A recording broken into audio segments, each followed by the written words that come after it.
this what lies in store for us in the new millennium?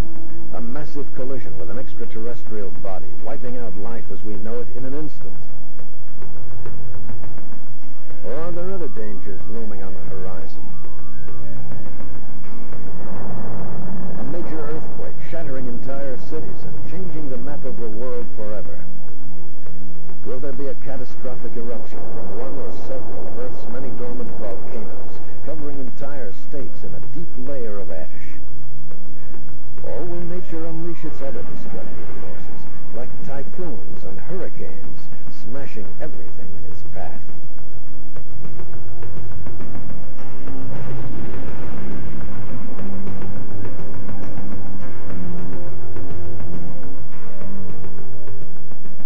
Or will nature sit back and watch while we ourselves destroy each other in one terrible holocaust of chemical and nuclear warfare? The fact of the matter is, prophecies from ancient times to today have told of a major cataclysmic event to come.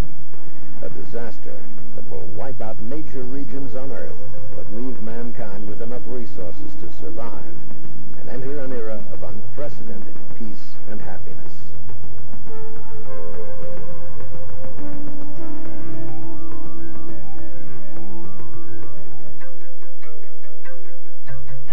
But what about our own times? Can modern science assist us? Can we in some way be prepared for what is about to happen?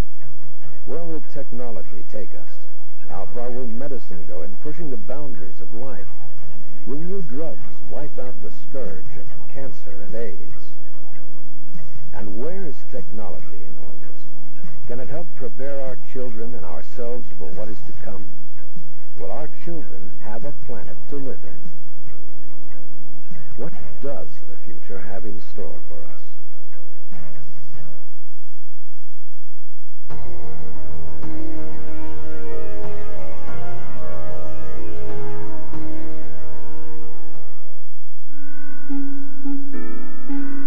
One of the oldest and most enduring civilizations to grace Earth arose in the delta of the Nile in Egypt some 3,000 years before the birth of Christ. A strong man known as Menes conquered the delta and unified it with the upper and lower valleys of the Nile. Thus, the twin kingdoms of Egypt were born. It became the cradle of our modern civilization. Powerful pharaohs arose who expanded the territory and created an empire that stretched far into Africa and the Middle East. Meanwhile, the royal court of Thebes developed a culture and sophistication unprecedented in human history. Egypt's religion was rooted in an all-consuming cult of the dead. To predict the journey of royals into the underworld, Egyptian architects created huge stone pyramids. The largest of these is the Pyramid of Khufu, also known as Cheops. Built in 2500 BC, it is the largest in the world, nearly 500 feet high. Inside, scholars made a startling discovery. The interior of the pyramid is pierced by several shafts, one of which contains a timeline carved in stone. With astounding accuracy, Egyptian craftsmen wrote a blueprint of mankind, each foot representing 100 years in time. These hieroglyphics have been interpreted to depict milestones marking the exodus of the Jews, the birth and crucifixion of Christ, and even both world wars. The line abruptly ends at the year 2000. Apparently, the Egyptian priests believed that a great catastrophe would bring an end to time. How did the ancient Egyptians arrive at such knowledge?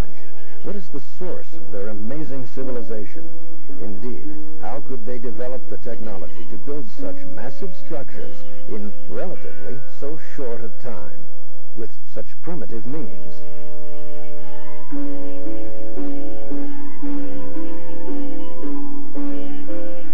According to some scholars, the answer lies in the Great Pyramid itself.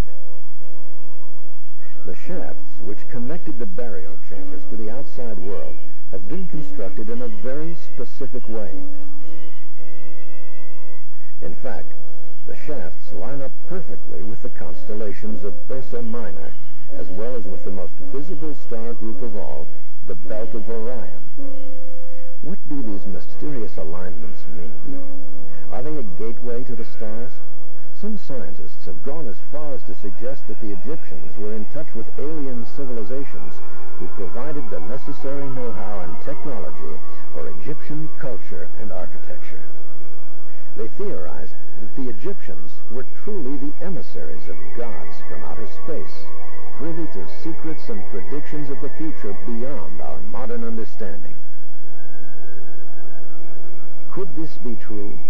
Did the Egyptians know something of our future that we do not?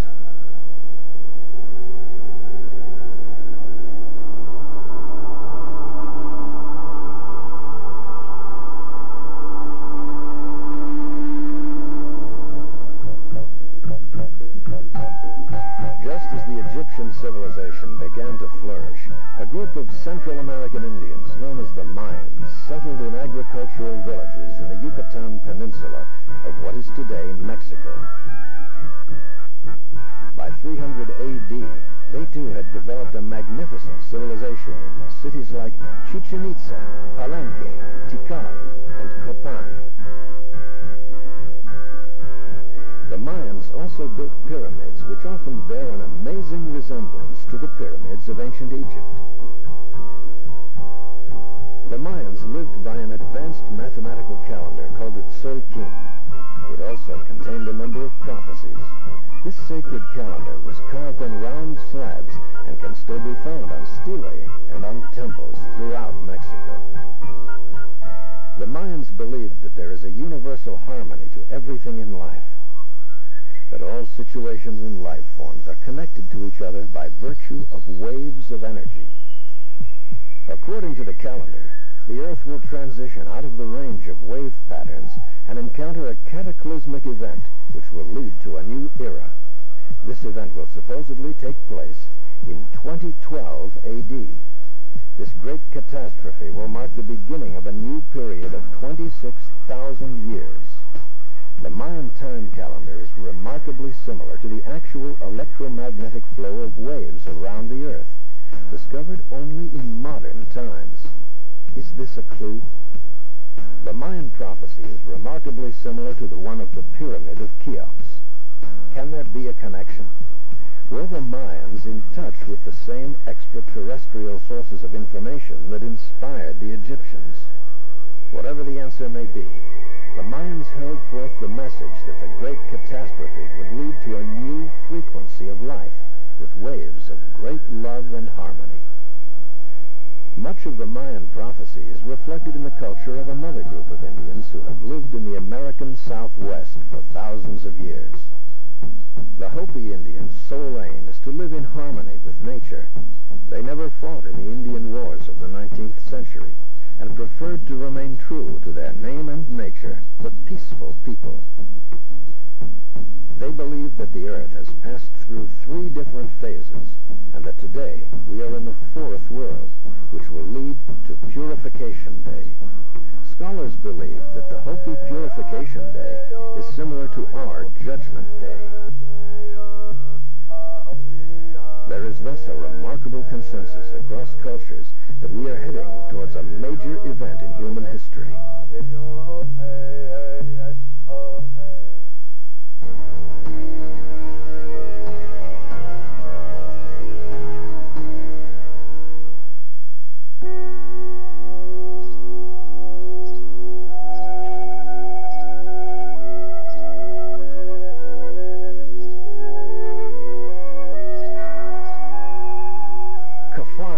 On the shores of Lake Galilee.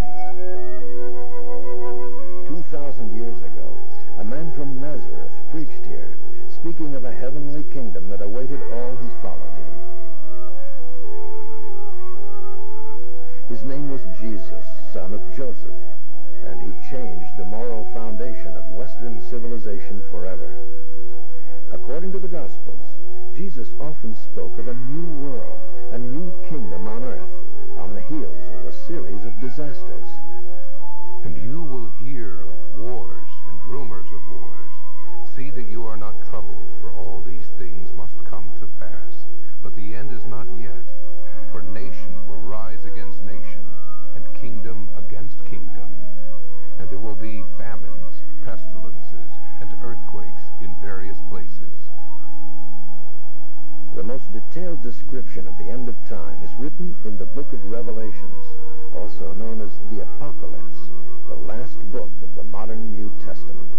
According to Christian tradition, it was written by the Apostle St. John during his exile on the Isle of Patmos in 95 AD.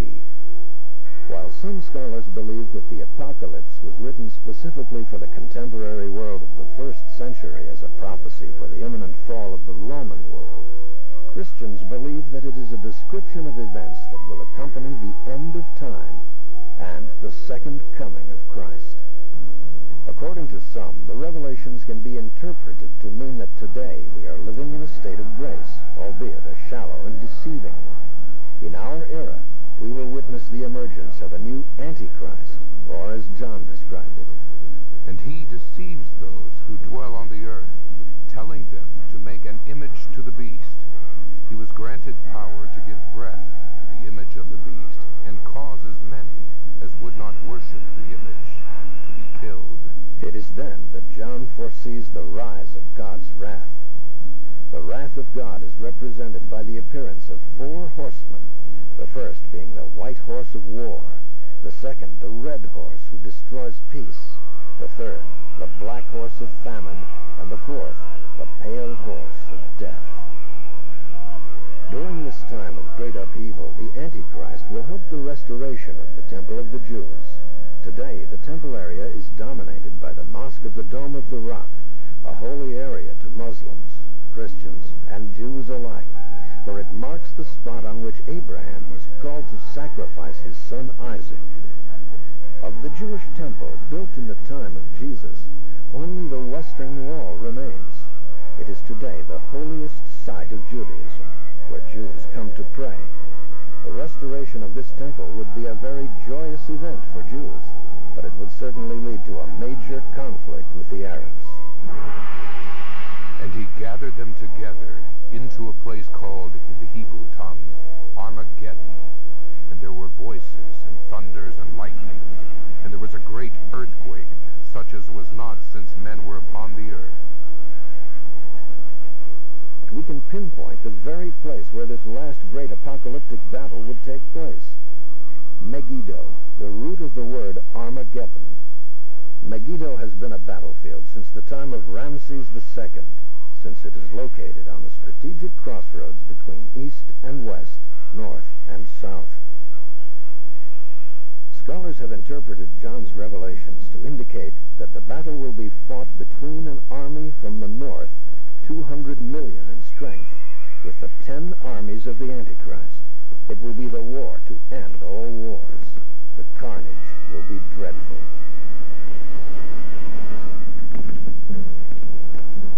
But in the end, the forces of good will prevail. The Antichrist will be defeated. The world will turn their allegiance to Christ.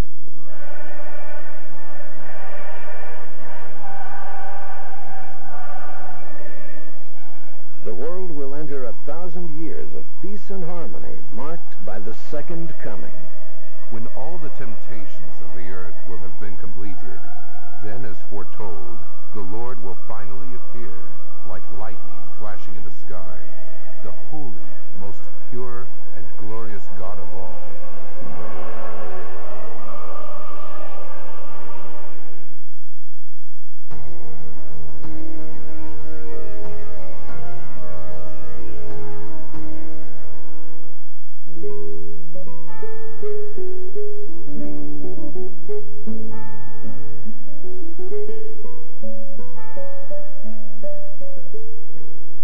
Nostradamus was born December 14, 1503, in the French region of Provence.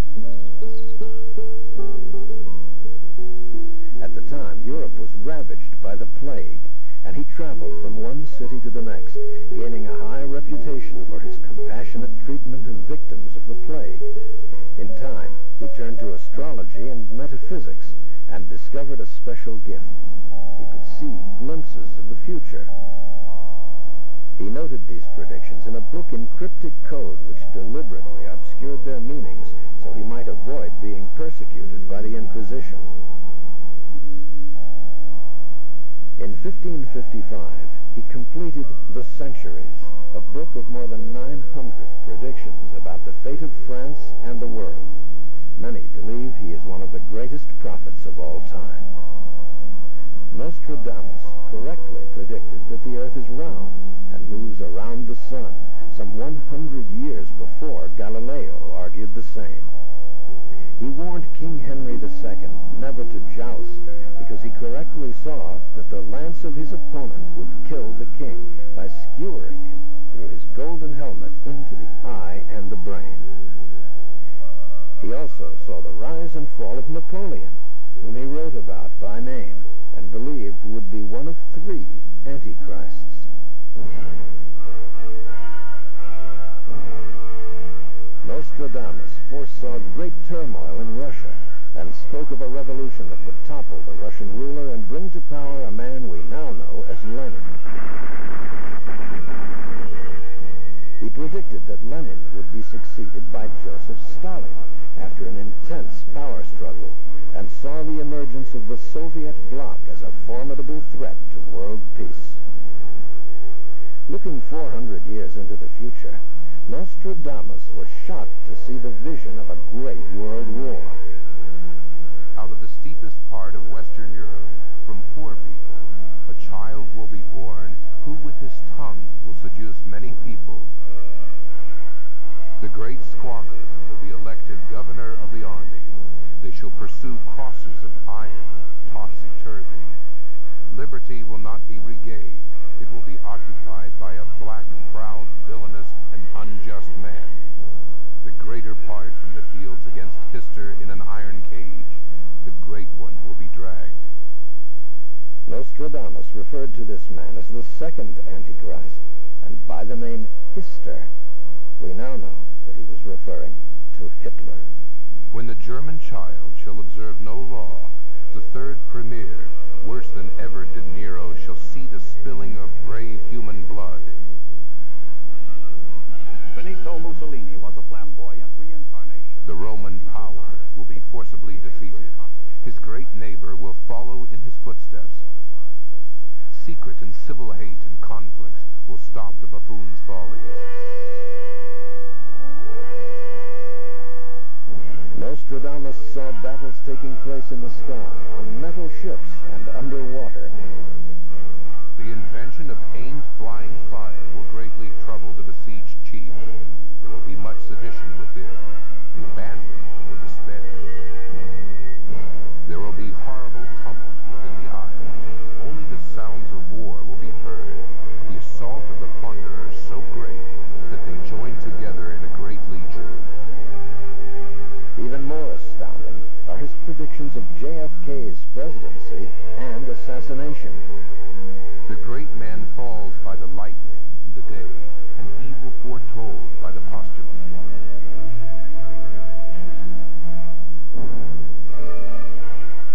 There will be another one falling of the night.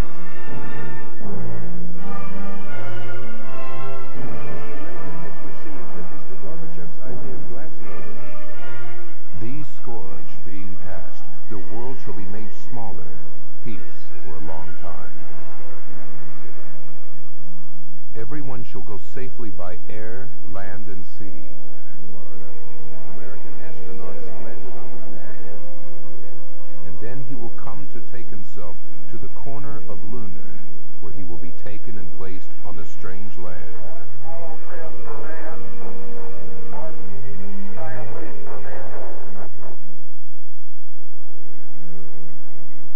These events are now a part of history. So what does Nostradamus know of our future?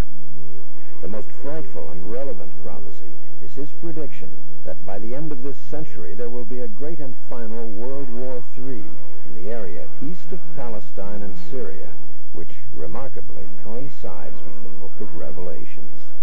This will happen after the establishment of Israel, which was founded in 1948. When Saturn is in Aquarius and Sagittarius is ascendant, disease, famine, and death by war, as the century approaches renewal. A horrible war prepared in the West.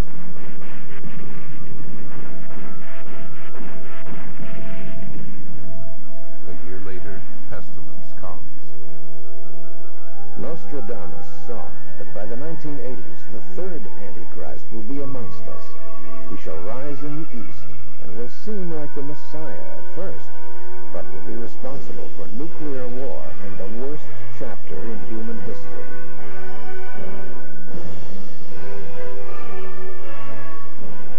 The Legion in the Marine Fleet will burn lime, oxides, sulfur, pitch. Unending fire will bring hidden death, horrible and fearful within the globes. The fleet will destroy the city at night. The city will burn, the enemy pleased. Near the new city, the sky will burn at 45 degrees. Immediately, a huge scattered flame leaps up. A great fire will be seen as the sun rises, noise and light extending far northward. What will be left?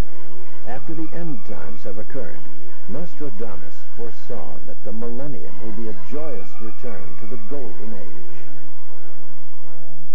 New law will prevail in the new land, towards Syria, Judea, and Palestine. The great barbarian empire declines before the moon completes its cycle.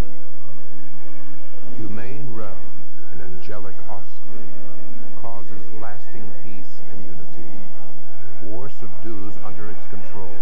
Peace is maintained for a long time.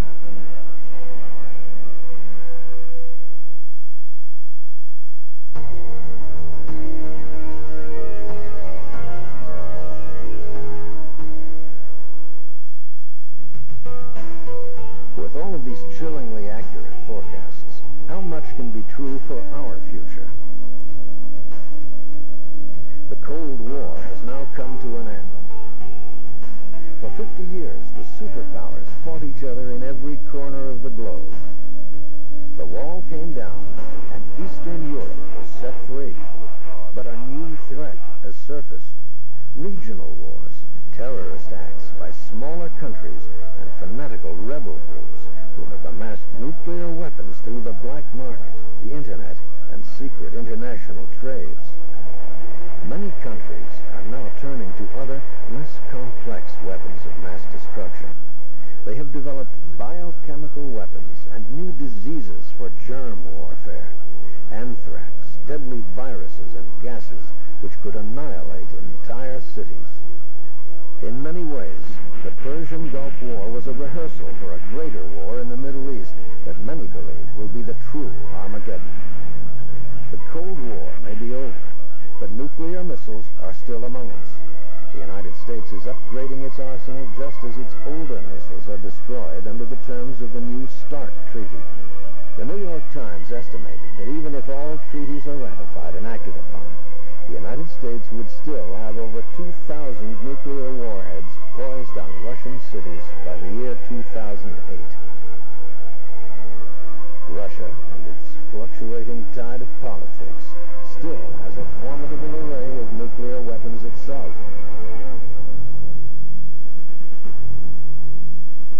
And there is China, which possesses over 1,000 nuclear missiles and bombs. China has built a superhighway through the Himalayas to Pakistan, a possible invasion route to Iran, Iraq, and Syria for its army of 200 million soldiers. With these weapons at the ready, will there ever be a time of peace?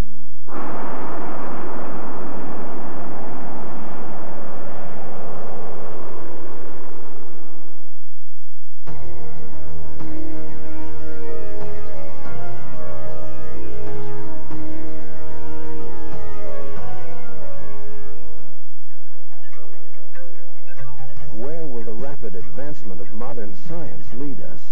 Will it improve our chances of survival or expedite our own Armageddon?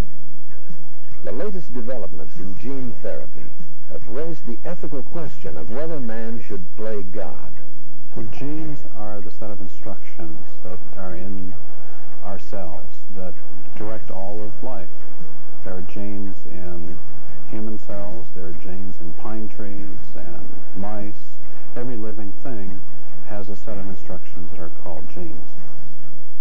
The idea behind gene therapy is to insert genetic information, that is, put genes in human cells to give a new set of instructions to those cells. You could think of using that then to correct an inherited genetic defect. Tremendous possibilities exist. If a doctor could go to the refrigerator and take out a vial that said, say, cystic fibrosis, and took a little shot up and gave a child a shot of the genes that would then go throughout the body, find the defective tissue that they're supposed to correct and just do their job. That would be the ideal that we would strive for. We're a long way from that at the moment. But I'm not convinced that we won't get there. Besides curing genetic diseases, scientists may also discover genes which cause mathematical, musical, or athletic ability. What if our scientists create a serum for anti-aging? What would it mean for our food supply and limited resources? Thinking about disease, and so you're thinking about love and all these beautiful images are going through your mind. Because that's when situations become awkward, and that's when things get difficult. You're not thinking about, oh, well, you know, this person could have AIDS. AIDS is one example of a plague of modern times that scientists still have not been able to cure. Cancer is another. But there are hopeful signs. The unlocking of the genetic code of DNA has led to fascinating new insights in our manipulation of cells and the replacement of bad genes with healthy ones. To better understand the workings of our body, scientists since Leonardo da Vinci have sought to document it. Da Vinci used drawings sketched from cadavers. Today, a group of scholars are working on a far more detailed image of the human body by combining digital technology with diagnostic medicine. 2 human cadavers which died of natural causes have been painstakingly sliced into 1 millimeter then scanned into a computer.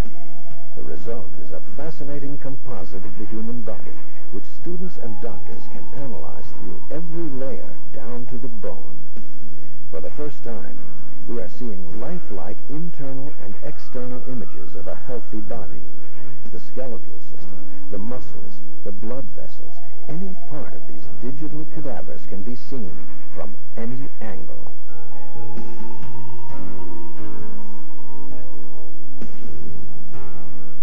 Some experts believe that this is only the first step, and that 3D simulations of every aspect of human life will allow us to develop and test drugs to conquer the plagues of today and the diseases of tomorrow.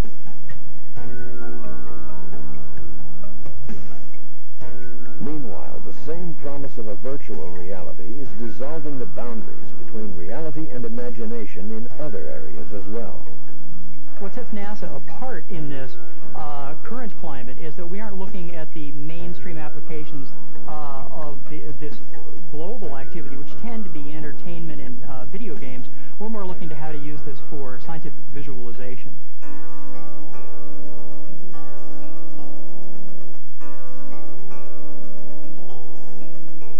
In particular, looking at the detailed environments of the planets, looking at computational fluid dynamics models of the airflow over a wing, that sort of thing. This technology has already proven helpful for the military in Desert Storm.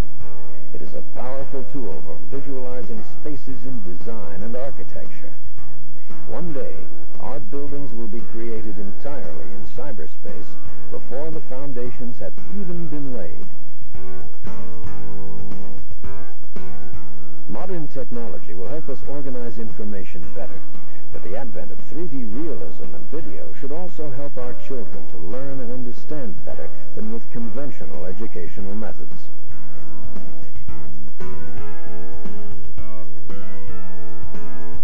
Peter?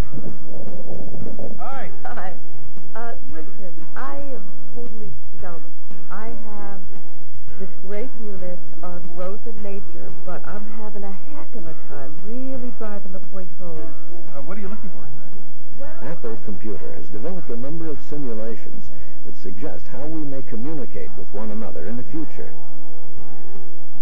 This is Dr. Catherine Wheeler. Good morning, Dr. Wheeler. I'd like to get the results of the laser scan for Lowell Inlander and project them on the screen, please.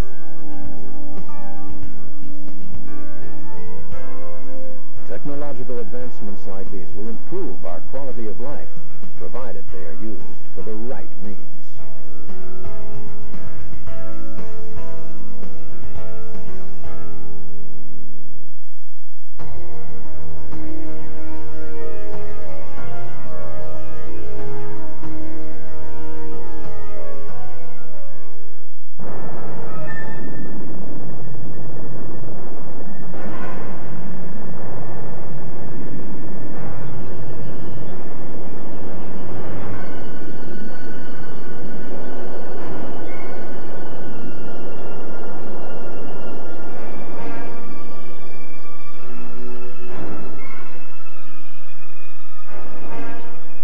An earthquake hits California. It just shook and shook and shook, and the wall just opened up. It scared the, out of me. I ran to my bed and popped on it, grabbed a hold of it, and held on. That's all I could do. For many, a major earthquake like this could indicate the coming of Armageddon.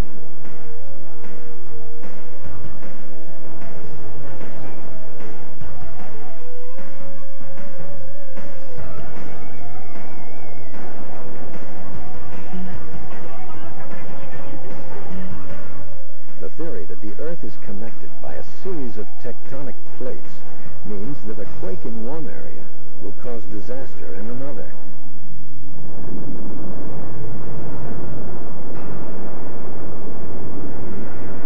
Prophecies from Egypt, the Mayans, and the Bible foretold that the apocalypse would be accompanied by massive eruptions of volcanoes. Mount St. Helens may have reawakened at least 15 other volcanoes in the ring of fire in the Pacific Northwest. Can Pompeii happen again? 26,000 died by ash and molten lava in 1883 in Indonesia. A new and devastating eruption today, close to major centers of population, could wipe out millions in the span of a day.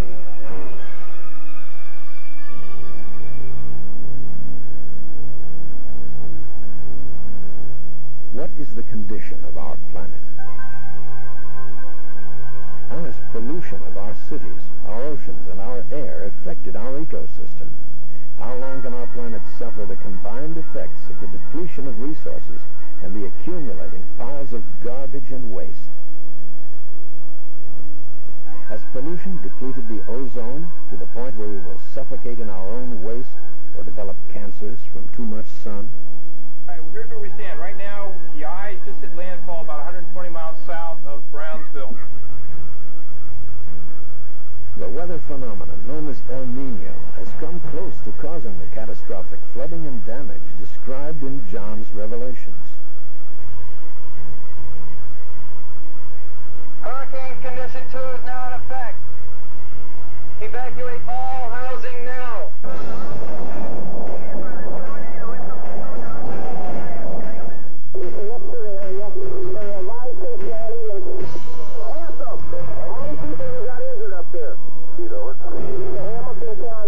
It started over here. The first building that hit, for those people that's ever been in Vietnam, it looks like a 122 rocket went right through the side of the wall. And from there, it jumped over and started eating up the back side of buildings. Just literally tore them apart. There's nothing there but rubble now. I mean, it just tore them apart, kept going down, and started tearing up the nose docks out on the flight line. And there were voices and thunders and lightnings, and there was a great earthquake, such as was not since men were upon the earth.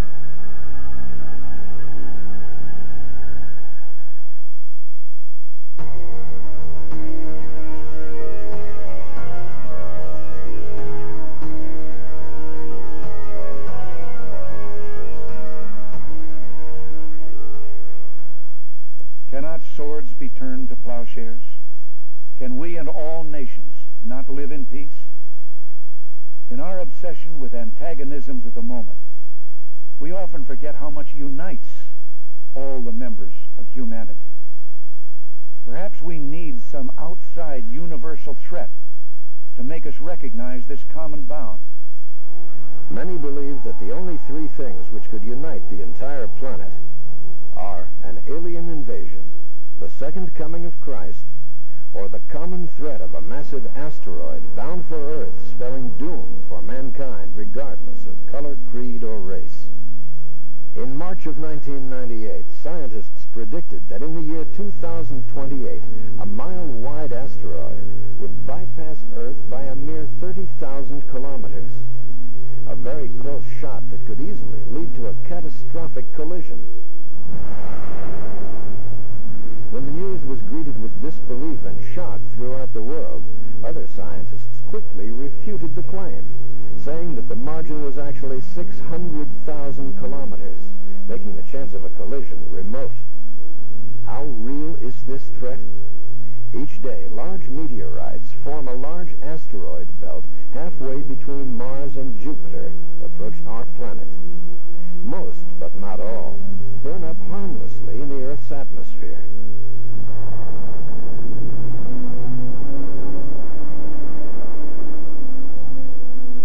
Experts at NASA's Jet Propulsion Lab explain that while the chances of our being hit by a meteor are slim, the possibility cannot be outruled. There's the threat of these objects actually smacking into the Earth. This, to Taurus, is several miles in diameter, and were it to actually strike the Earth, it would be lights out. Because of their appearing essentially out of the blue with no warning, these are more or less the stealth bombers of the solar system world. They're there if they are in a Earth approaching or Earth crossing orbit. They could be something very serious in terms of any type of mitigation. We would not have much lead time.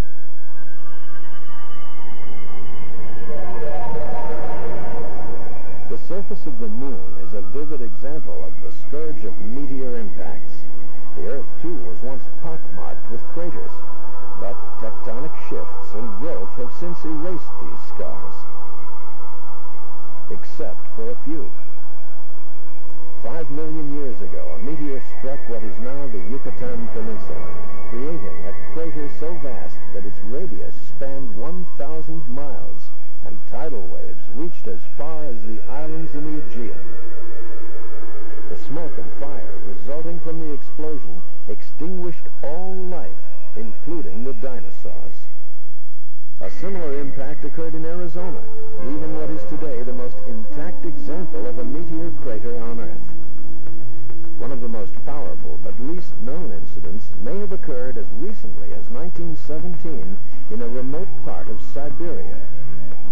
Survivors reported seeing a bright streak in the sky, which arced across the horizon, then changed directions before crashing into a forest on the outskirts of Tunguska. The destruction was strikingly similar to what took place in Hiroshima and Nagasaki. But Tunguska was 40 years earlier than the first atomic bomb explosion, and 2,000 times worse. Even to this day, electromagnetic scales still register abnormally high radiation in Tunguska.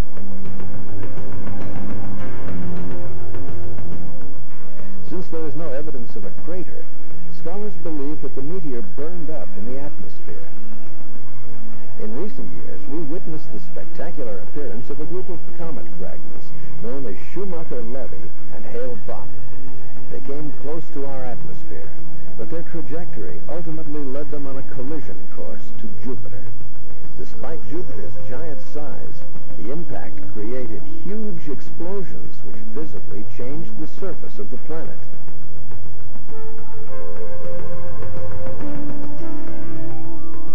Schumacher-Levy opened the eyes of the world that the danger of a catastrophic impact was not the stuff of prehistoric times or ancient legends. It could happen today. NASA has spent millions on an early warning system, using satellites to monitor the universe. One example is its NEAT program. The purpose of the NEAR mission is to go study an asteroid.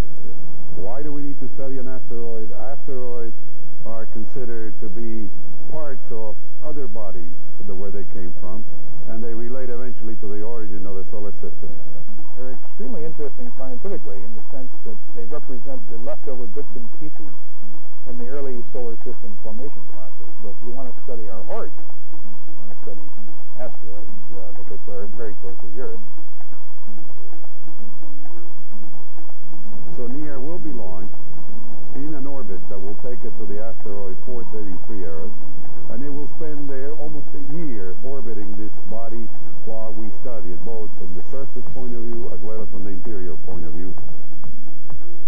Titanus is a minor planet, or an asteroid. It's a very small asteroid that gets very close to the Earth periodically. It came close to the Earth in 1992. It'll be back in 2000, again in 2004.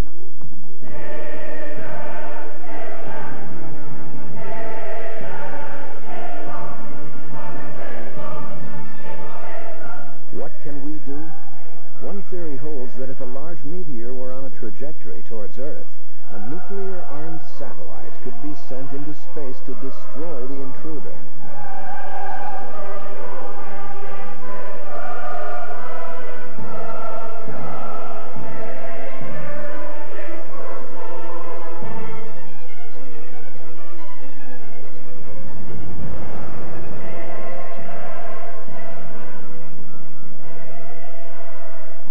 Nuclear-powered spaceships could be another solution, risking the meteor as far away from the Earth's atmosphere as possible.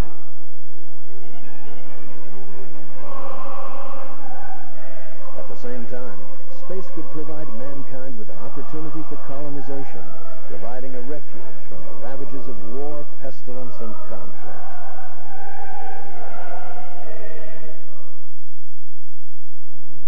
Is the ultimate disaster avoidable? Perhaps our own beliefs and fears dictate what we will experience. What is this age of Aquarius that we are entering into now? Will it be a time of unprecedented peace, with mankind living in harmony with the Earth and the many species with which we share our home? Is there life after Armageddon? Modern-day psychic healer Edgar Casey, often called the modern-day Nostradamus, can shed some light on the question. He is known for having given over 14,000 readings, which were analyzed to be at least 90% accurate. Like many ancient prophets, Casey believed that drastic and sudden physical changes in the Earth's surface would occur near the end of the 20th century. A major upheaval would change the Earth as we know it. But he also foresaw a golden age after the end time.